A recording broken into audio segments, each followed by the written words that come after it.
ఒకప్పుడు అక్షరం ఒకరి ఇంట్లో కట్టుబానిస. పేపర్ మీద పడిన సిరా మాత్రమే జగమెరిగిన సత్యమని నమ్మాల్సిన రోజులు. రేడియోలో కూస్తే వేదం, పేపర్లో రాస్తే శాసనం. అప్పట్లో కొందరు మహాశయులు తమ డ్రాయింగ్ రూమ్లలో కూర్చుని ప్రపంచం ఎలా ఆలోచించాలో గీత గీసేవారు.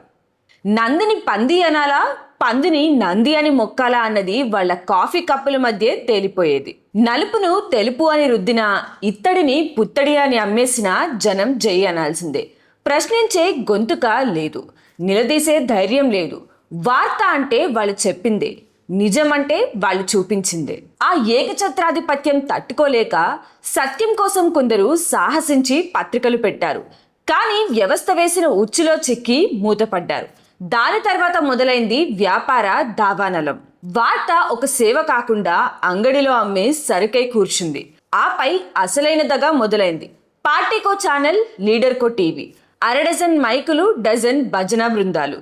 ఎవరి డప్పు వాడిదే, ఎవరి భజన వాడిదే. చీకటి ఒప్పందాలు, అర్ధరాత్రి బేరసారాలు, టీవీ స్టూడియోల బ్లాక్మెయిల్ రాజకీయం. ఒక వార్త బయటకు రావాలన్నా కోట్ల రూపాయల చందా పడాల్సిందే. ఒక నిజం సమాధి కావాలన్నా బెదిరింపుల డ్రామా నడవాల్సిందే. సత్యాన్ని తొక్కేసి స్వార్థాన్ని నెగ్గించుకోవడమే మీడియా ధర్మంగా మారింది. కానీ ప్రళయం ఎప్పుడు ఎలా వస్తుందో బడాబాబులు ఊహించలేకపోయారు. సరిగ్గా అక్కడే వచ్చింది ఆ biggest game changer, social media. ఒకప్పుడు సైన్యం దగ్గర మాత్రమే ఆయుధం ఉండేది.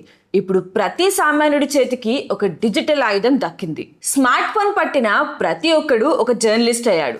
స్టూడియోలలో కూర్చుని వీళ్ళు అల్లిన కల్పిత కథలు వేకువ జాము కల్లా ఒక్క రీట్వీట్తో, ఒక్క ఫ్యాక్ట్ చెక్ వీడియోతో తునాతునకలు కావడం మొదలైంది. నిమిషాల్లో నిజం ఏమిటో అబద్ధం ఏమిటో నడి రోడ్డు మీద నిలబెట్టే చైతన్యం వచ్చింది. ఒకప్పుడు మీడియా ఒక కథ అల్లితే దేశమంతా నమ్మేది.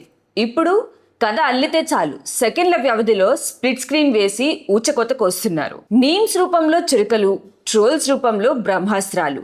అది ఢిల్లీ పీఠంపై ఉన్న మోదీని లేపాలన్నా, ప్రతిపక్షంలో ఉన్న రాహుల్ గాంధీని ట్రోల్ చేయాలన్నా, లేదా ఒక ప్రాంతీయ నాయకుడి ముసుగు తొలగించాలన్నా ఇప్పుడు ఏ ఛానల్ అపాయింట్మెంట్ అక్కర్లేదు, ఏ ఎడిటర్ సంతకం అవసరం లేదు. ఒక హ్యాష్ ట్యాగ్, ఒక వైరల్ వీడియో సమస్త సామ్రాజ్యాలను కుదేలు చేస్తుంది. Example cockroach party. అండ్ వాళ్ళు రీసెంట్గా ఏం చేయగలరో చేసి చూపించారు కూడా. బ్లాక్మెయిల్ చేసి బేరాలు నడిపిన మీడియా మొగలలు ఇప్పుడు గత్యంతరం లేక అదే సోషల్ మీడియాలో రీల్స్ చేసుకునే స్థాయికి దిగొచ్చారు. వీళ్ళు ట్రెండ్ సెట్ చే రోజులు పోయి సోషల్ మీడియాలో ఏది ట్రెండింగో చూసుకుని న్యూస్ రాసుకునే పరిస్థితి వచ్చింది. అక్షరాన్ని అంగడి సరుకుగా మార్చిన వ్యసనపరులకి అరచేతి పరిమాణంలో ఉన్న డిజిటల్ స్క్రీన్ ఇచ్చిన సవాలిది. సమాచారం కొందరి సొత్తు కాదు, అది సామాన్యుడి హక్కు. డప్పు కొట్టే మీడియా సామ్రాజ్యాల గొంతులో కాదు, నవరంధ్రాల్లో గొడ్డుకారం దంచుకొట్టే రోజులు. ఈ యుద్ధంలో మైక్ ఓడిపోయింది, ప్రజా గొంతు గెలిచింది.